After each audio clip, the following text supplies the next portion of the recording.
Este é o mês de aniversário da Igreja Batista da Graça. São 59 anos da presença de Deus na cidade de Lisboa através desta igreja.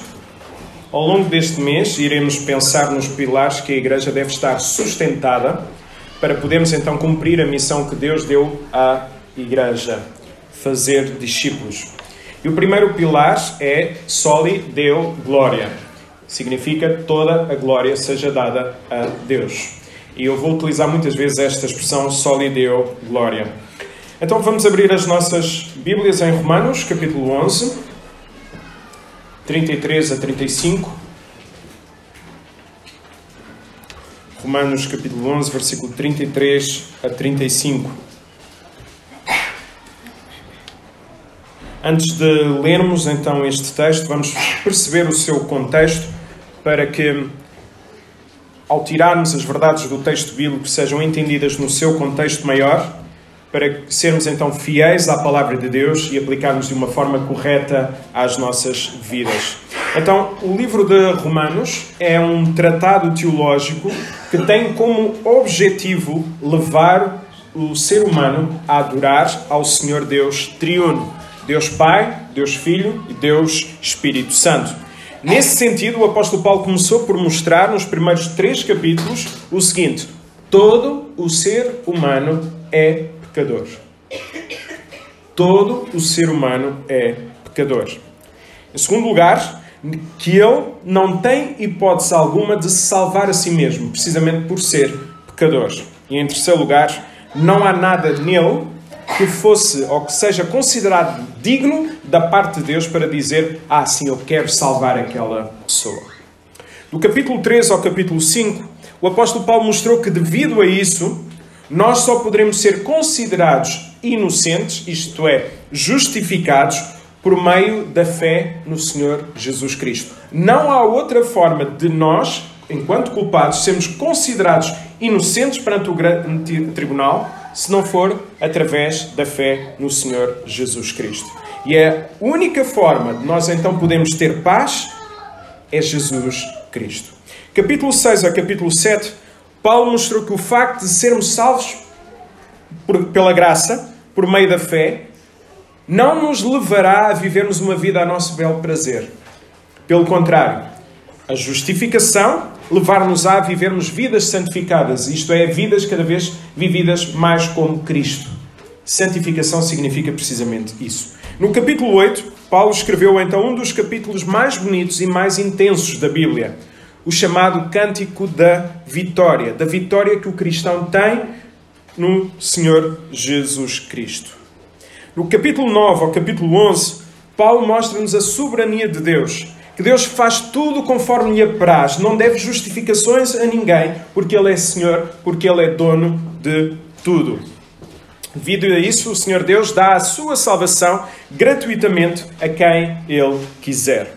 Depois de Paulo ter dado então toda a doutrina, capítulo 1 a capítulo 11, ele termina em doxologia, ele termina em adoração. E é isto que é muito interessante, que a teologia do apóstolo Paulo redundou em adoração para mostrar que toda a doutrina bíblica tem como objetivo final o quê? A glória de Deus e a nossa edificação, o nosso crescimento. Logo, a doutrina e a adoração devem andar sempre juntas, devem andar sempre de mãos dadas. Vamos então, perante este contexto, olhar para o versículo 33. Eu vou utilizar a versão Bíblia para todos. Como é imensa a riqueza de Deus e a sua sabedoria e ciência! Quem poderá explicar os seus planos e compreender os seus caminhos? Então, em primeiro lugar, aprenda a dar glória pelo que não percebes. Aprenda a dar glória por aquilo que não percebes. A forma do apóstolo Paulo falar sobre Deus é algo extraordinário. É um verdadeiro tratado. Ele começou por dizer que em Deus há imensa. A ideia é que em Deus há uma profunda abundância de riqueza no Senhor Deus. Olhando então para o contexto maior que nos foi dado, percebemos que em Deus nós podemos encontrar a maior e a mais profunda riqueza deste mundo. O que é? A salvação. E alguém que foi salvo por Deus pode dizer à vontade: eu sou a pessoa mais rica deste mundo, porque sou salvo pela graça do nosso bom Deus. Tantas pessoas desesperadas por serem ricas. E somente em Deus há verdadeira riqueza, que preenche a nossa vida, ao ponto de nós podemos dizer: sei viver em qualquer circunstância. No pouco ou no muito, eu sou feliz. Porquê? Porque é Cristo a razão da minha vivência. Em Deus, então, nós podemos encontrar a maior riqueza, como também, reparem novamente no versículo, a maior sabedoria e o maior conhecimento. Estas palavras, inteligência e conhecimento de Deus, mostram que Deus usa todos os meios para salvar as pessoas, para cumprir o seu propósito final, que é a glória do próprio Deus. Deus tem todo o conhecimento. Deus tem toda a inteligência. Deus tem todo o poder para fazer a sua vontade.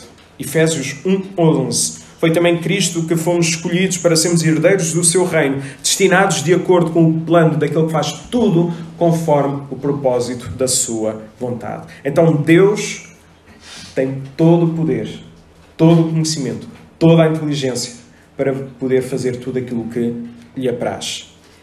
A mente de Deus é tão profunda, tão maravilhosa, que ninguém pode explicar, por ser difícil de entender e de compreender os juízos de Deus. Nem ninguém pode compreender os seus propósitos. No Antigo Testamento, se nós olharmos para a história de Jó, vemos que ele é um homem fiel, um homem temente a Deus. Sofreu como nunca. Ele perdeu a sua família quase toda. Perdeu os seus bens. Perdeu a sua saúde. E quando pensava ele que podia contar com os seus amigos chegaram e tentaram arranjar explicações para o sofrimento. Jó, não, deve ser pecado. Jó, não, se calhar são os teus filhos, se calhar são... E tentam explicar. E às vezes há pessoas bem intencionadas que tentam chegar ao pé de nós, mas em vez de tentar aliviar a carga ainda põe mais pressão sobre nós. Precisamos ter cuidado para não arranjarmos explicações para aquilo que Deus faz na vida das pessoas, porque a mente de Deus é tremenda, é enorme. Nós não temos possibilidade alguma de compreender a vontade do Senhor na vida, nem na nossa vida, quanto mais na vida das outras pessoas. E qual foi a resposta de Deus quando Jó, no meio da sua tristeza: o que é que se passa, Senhor? O que é isto que está a acontecer? Reparem nas palavras de Deus, eu vou resumir 4 capítulos. Deus vira-se para Jó e diz-lhe assim: quem és tu para me questionar? Quem és tu para me questionar, Jó? Onde é que tu estavas quando eu criei todas as coisas? Como é que as coisas foram feitas? Tu sabes, para me poderes questionar? Quem és tu para poderes ousar chegar ao pé de mim e pedir explicações, tu que nunca fizeste nada neste mundo? Alguma vez tu deste ordem para haver luz? Quem és tu para decifrar os meus planos? São precisamente as mesmas perguntas que Deus nos faz quando nós tentamos decifrar os planos de Deus. Quantas vezes não desesperamos por tentarmos saber aquilo que nos está vedado? Quantas vezes não ficamos desesperados por não sabermos qual a vontade de Deus, se é que ela pode ser conhecida fora da palavra para as nossas vidas? Quantas vezes não tentamos compreender a vontade de Deus, então que não nos foi revelada? A tentativa de compreensão levar-nos-á irremediavelmente à nossa destruição mental e espiritual.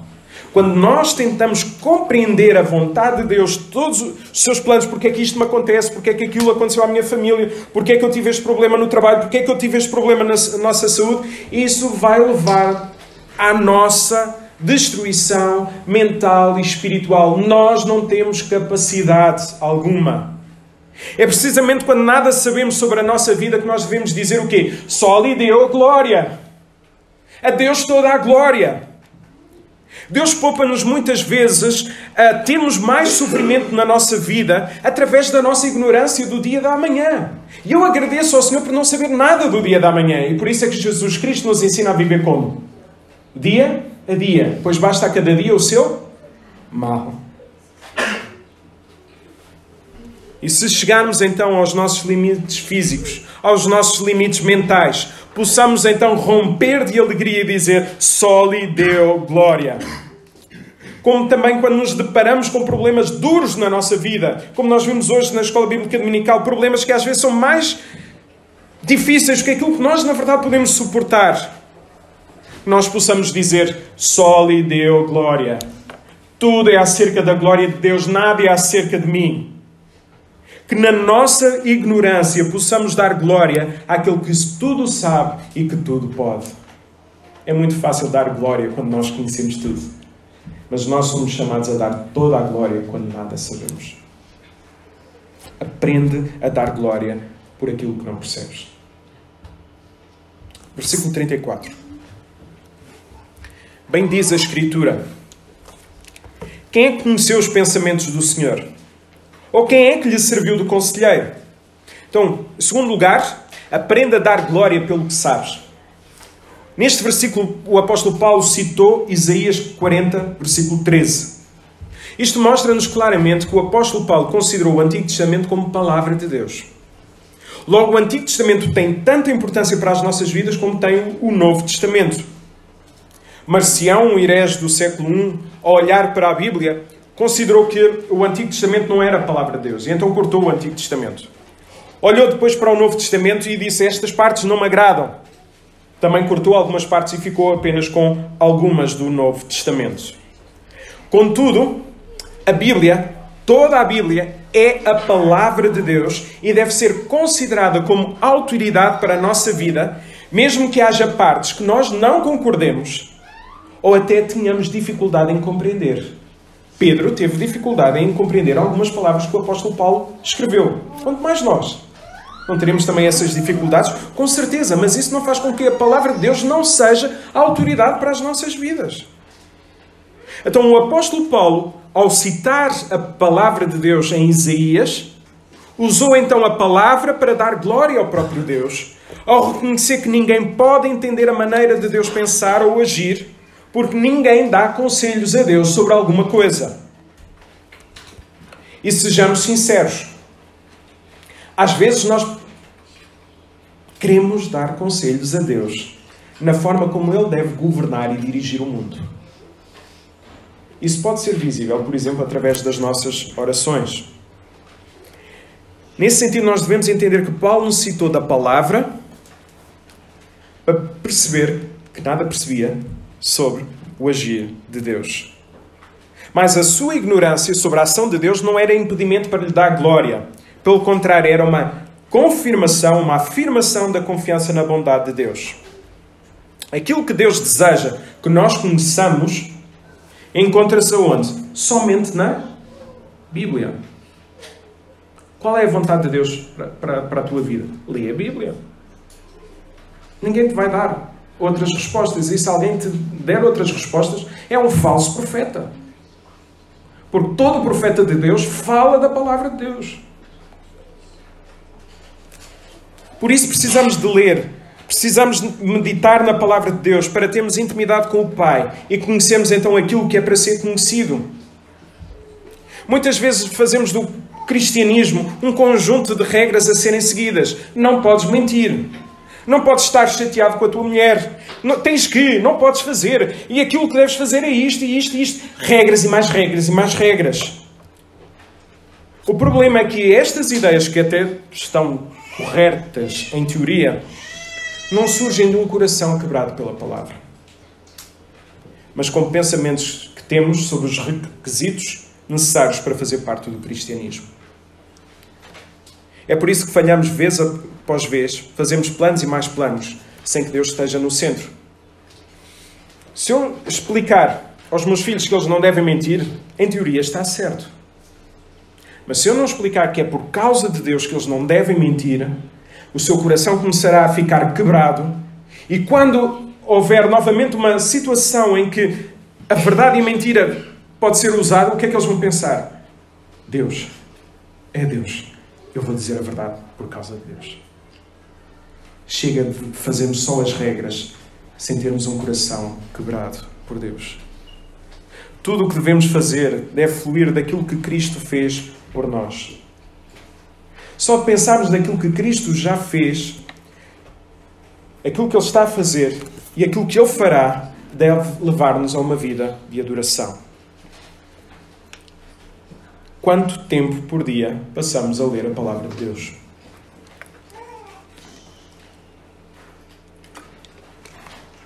Quanto tempo por dia investimos a conhecer a vontade de Deus para a nossa vida, através da Bíblia? Por melhor que a igreja seja, por melhor que a pregação possa ser, se nós não lermos a palavra, se nós não conversarmos com Deus, não orarmos, nós não vamos chegar longe. Não confiemos nos nossos sentimentos. Eles não são autoridade na nossa vida. A Bíblia, ela sim, e eu sempre aprendi isto, que a Bíblia é a única regra de fé e de prática nas nossas vidas. Precisamos de ler, precisamos de orar. Sem estas duas disciplinas espirituais, estamos a tentar ser superiores a Jesus, que nunca as colocou de lado. Versículo 35. Quem antes deu algo a Deus para que isso lhe seja retribuído. Mais uma vez, o apóstolo Paulo usa a palavra de Deus para dar glória ao Senhor. Usa aquilo que sabe para dar glória ao Senhor. Ele estava a citar Jó 41, versículo 11. Ele deu glórias então ao Senhor Deus pelo desconhecimento da sua vontade através da vontade revelada, Bíblia. Neste versículo vemos uma doutrina importante, ensinada ao longo de toda a Bíblia para as nossas vidas. Não há nada que nós possamos fazer para que Deus fique em dívida connosco. Não há nada que nós possamos fazer para que Deus se sinta na obrigação de nos retribuir alguma coisa. Vou tentar ser mais explícito. Quantas vezes nós, na nossa vida, não achamos que devido às nossas ações merecemos que algo nos aconteça? Quantas vezes nós não achamos, por termos feito e cumprido determinadas regras, então algo tem que acontecer na nossa vida? Deus não nos deve nada. Ou, por outro lado, achamos que a vida é injusta. Porque Deus não nos deu aquilo que eu tanto ansiava e aquilo que eu tanto orei durante muitos anos. Quando é que isto pode acontecer mais? Por exemplo, quando nós comparamos a nossa vida com a das outras pessoas. Nós somos muito hábeis a comparar a nossa vida com a vida das outras pessoas. Aliás, nós somos muito hábeis a falar da vida das outras pessoas. Mas quando dois cristãos estão juntos, eles estão juntos não é para falar dos outros, é para confessarem os seus pecados. Esta é a ideia bíblica. Se estão juntos, falem dos vossos pecados. Não falem dos pecados dos outros, falem dos vossos pecados. Confessem os pecados. Não é acusem, não, confessem os vossos pecados uns aos outros. Mas a ideia de compararmos a nossa vida com a da outra pessoa é um exercício errado. Chega até mesmo a ser pecaminoso. O exercício que o cristão tem que fazer é comparar a sua vida com aquilo que os seus pecados merecem e certamente perceberá que tem infinitamente mais. Nós temos sempre infinitamente mais do que aquilo que nós merecemos. Quem deu primeiro a Deus para que Ele se sinta em dívida? Ninguém. Foi o próprio Deus, reparemos no contexto maior, que deu a salvação aos seus filhos. Logo, a salvação é sempre a sua maior dádiva. E não há nada que nós possamos fazer que pague este gesto de grande amor. Pensemos no Evangelho, nos momentos em que a nossa mente nos trai sobre a heresia do merecimento das nossas ações. Deus não deve nada a ninguém, por isso Ele não tem que retribuir. Tudo o que acontece na nossa vida é fruto da sua bondade. A mentalidade do tu mereces, e há uns tempos ouvi uma pregação em que a frase não posso chamar pregação mais uma vez, uma palestra, seja o que for, daquele pregador é tu mereces. Tu mereces. Eu fiquei muito irritado. Porque a mentalidade do tu mereces está associada à mentalidade de Deus, tu deves-me. Quando eu penso eu mereço, eu estou na verdade a dizer o que é Deus. Tu deves-me, Senhor, porque eu mereço. E trocamos as voltas todas. e falamos de outra coisa que não o Evangelho. Não vale a pena negociarmos com Deus. As nossas ações não levam pontos de bónus para chegarmos a um patamar e recebermos a bênção de Deus. Já passei estes níveis, já vou receber a bênção de Deus. Não. Tudo o que fazemos deve ser como dádiva a Deus pela salvação que nós recebemos. Quando eu era adolescente, é mais fácil dar exemplos antigos, não é? Porque se alguém se ficar, foi quando eu era adolescente, não é? Então é assim, é mais fácil. Então, quando eu era adolescente, achava que se cumprisse todas as regras, Deus iria fazer com que eu namorasse com a rapariga que eu gostasse. Então, não vou mentir, vou obedecer aos meus pais, vou o meu Samuel já. Vou à igreja, vou fazer tudo. E então pode ser que Deus me ouça e veja. Check. Jonatas fez.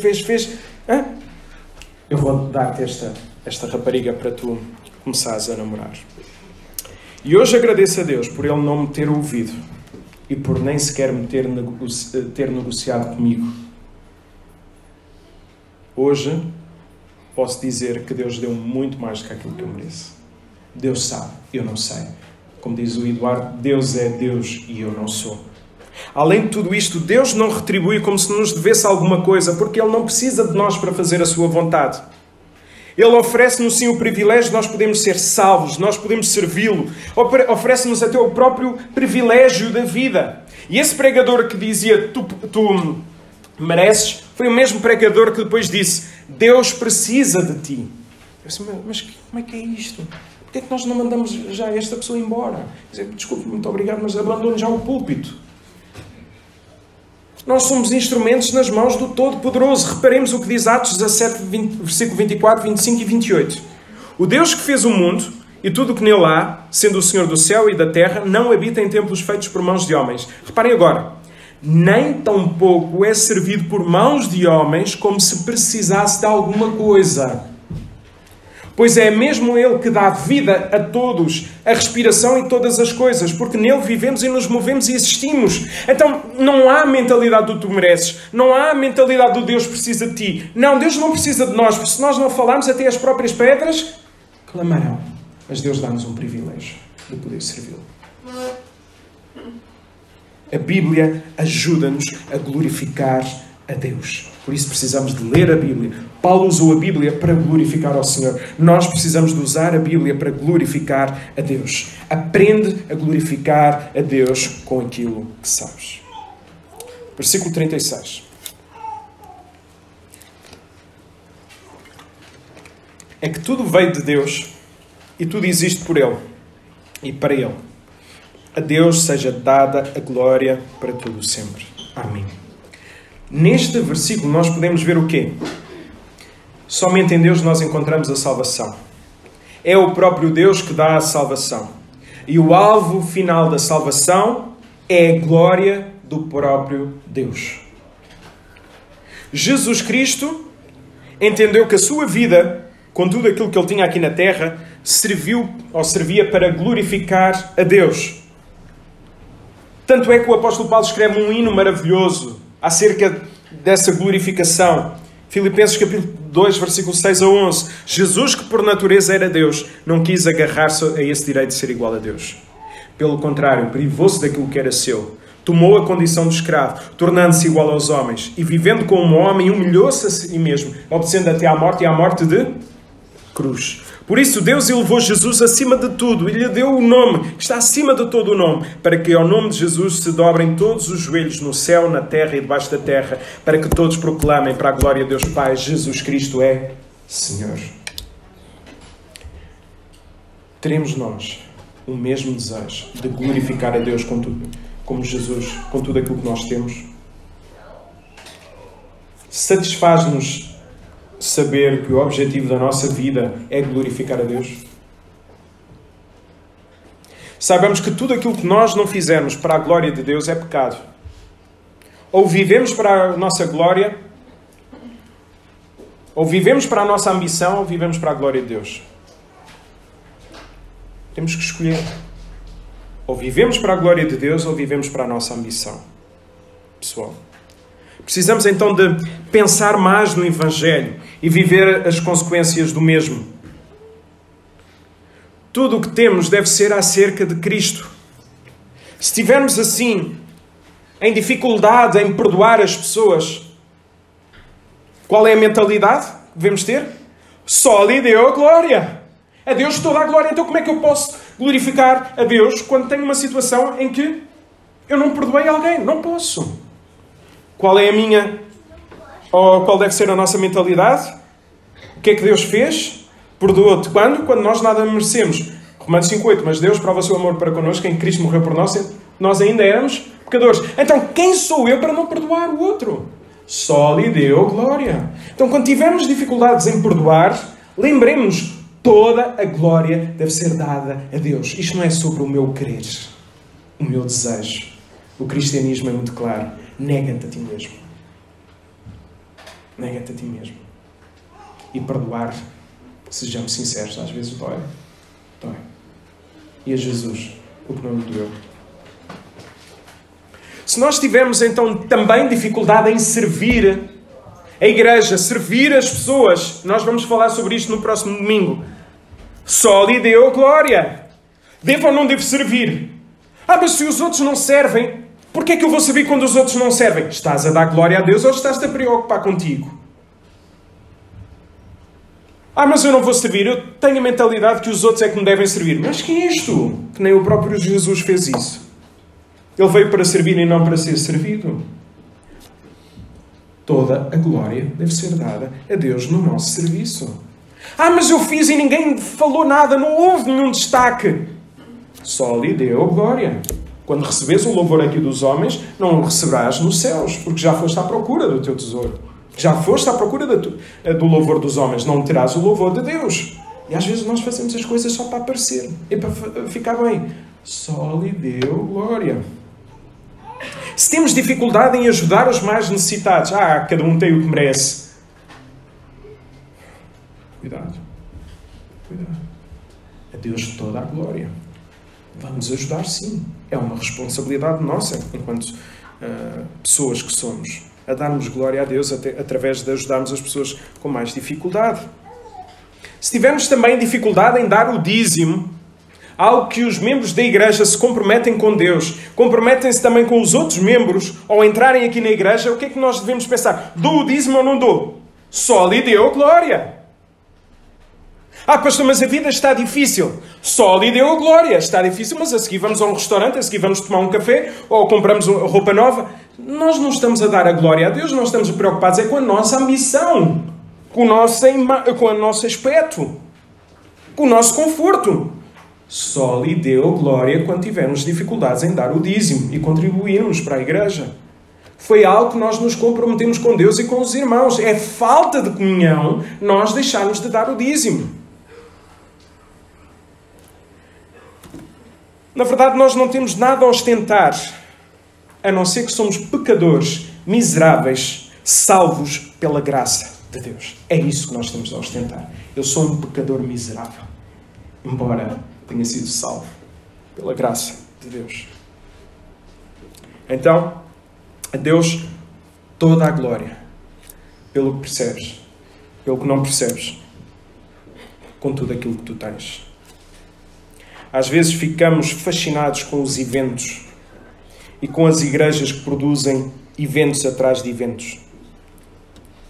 Contudo, devíamos nos lembrar que a igreja é o próprio evento de Deus aqui na Terra, quando vivemos o Evangelho no nosso dia a dia. Eu estou muito grato ao Senhor por aquilo que a Igreja Batista da Lapa fez ontem. Reuniu 400 e tal mulheres, vindas do norte ao sul.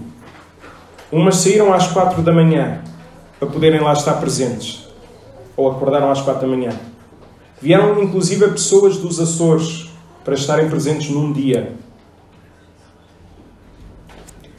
Mas, meus irmãos, e pela forma como as pessoas falam, ver uma comunidade, desde o mais pequeno até o mais velho, a servirem, mais pequenos, a servirem lá. Certo? É uma bênção tremenda. Acham que aquela igreja é movida por eventos? Será o objetivo deles? Não. Aquilo que está a acontecer é fruto de muito investimento que tem sido feito na quê? Em casa, leiam a palavra, orem. Casa, igreja, projetar para fora. Porque se nós formos só uma igreja de eventos sem haver nada destas duas, nós vamos acabar na miséria, porque nos esgotamos. Mas quando estamos cheios de Deus, estamos cheios da sua palavra, nós vamos querer transbordar e passar para os outros.